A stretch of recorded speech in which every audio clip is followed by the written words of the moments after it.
Hello, this is exam 2 review number 15, and this is actually from the section on the mean value theorem, the problem itself, but the way we're going to solve it is from section 4.8, which is anti-derivatives, and this will not be on exam 2, but it will be on the final, something like this. And anyway, and this isn't just strict anti-differentiation. This is kind of what we call an initial value problem. These are called initial values. V of 0 equals 20 and S of 0 equals 5. So anyway, we'll just go from there, but I wanted to put it on here and have a little exposure. I like the problem. Anyway, it says given that the acceleration a of t equals the second derivative of s, which is the position, s is, we usually call it the position function, the second derivative of s with respect to t, initial velocity, initial position of the body on a coordinate line. So this is like a rectilinear motion here, but this is s of, I don't know that that's really important to know for this problem though. S of 0 is 5, that's the initial position. V of 0 is 20, that's the initial velocity, and the acceleration is the function e of t. So what's important to know about this is that the position function, we call it s of t, is some function, and the velocity function with respect to the position function is the first derivative of the position function, and the acceleration function, call it a of t, which is we were given in this problem, is the first derivative of the velocity function and is also the second derivative of the position function. So this is just a little kind of background. So what we do when we have a of t is we're going to say that I'm trying to think of how I want to say this here. We're going to say that I'm just going to call it v of t, or s prime of t, it doesn't matter, but v of t, the velocity function, I don't know why I put a prime there, let me erase that. So v of t, since a of t is the derivative of v of t, then v of t is the antiderivative of a of t with respect to t, dt. And that's going to equal the antiderivative of, since a of t was equal to e to the t with respect to t. So the antiderivative of e to the t is a copy of itself plus an arbitrary constant, and we'll call it c sub 1. And this comes from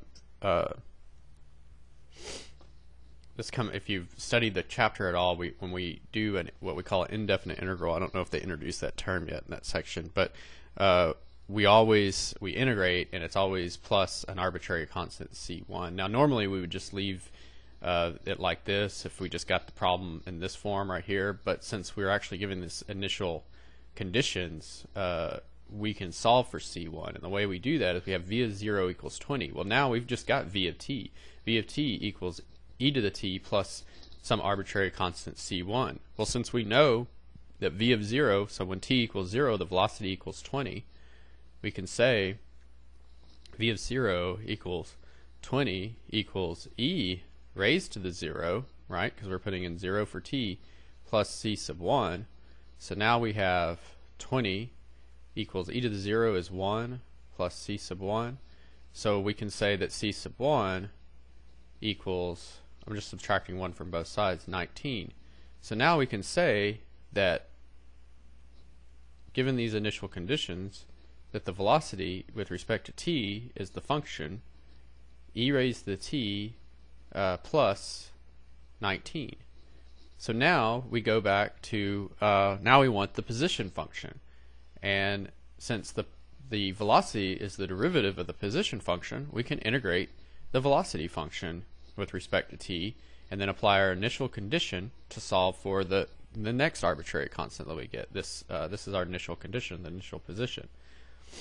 So we can say that s of t equals the antiderivative of v of t dt, and that equals, I'm just e to the t plus 19 dt. So we can say that that equals, we can integrate this because the integral of sums is the sum of the integrals, so we can integrate term by term. That's only with addition and subtraction. Anytime you get a multiplication, division, anything else, it's different. But with sums of functions and differences of functions, it's kind of like just like derivatives were. So the antiderivative of e to the t is just e to the t. The antiderivative of positive 19, so we go up by a power of 1 of t, so it's 19 times t to the first, and then 1 over under 19, we put it over the new power, so we just get 19t, and then plus another arbitrary constant. I'm just calling it c sub 2 because it's different than this one. A lot of times we just say capital C or K or something if we're not actually have initial conditions to apply. So now we're going to solve for that c sub 2 just like we solved for c sub 1. So we have that initial condition up there. The initial position at time t equals 0 is 5, and that's going to equal e raised to the 0, because that's what t is, plus 19 times 0 plus c sub 2. Oops.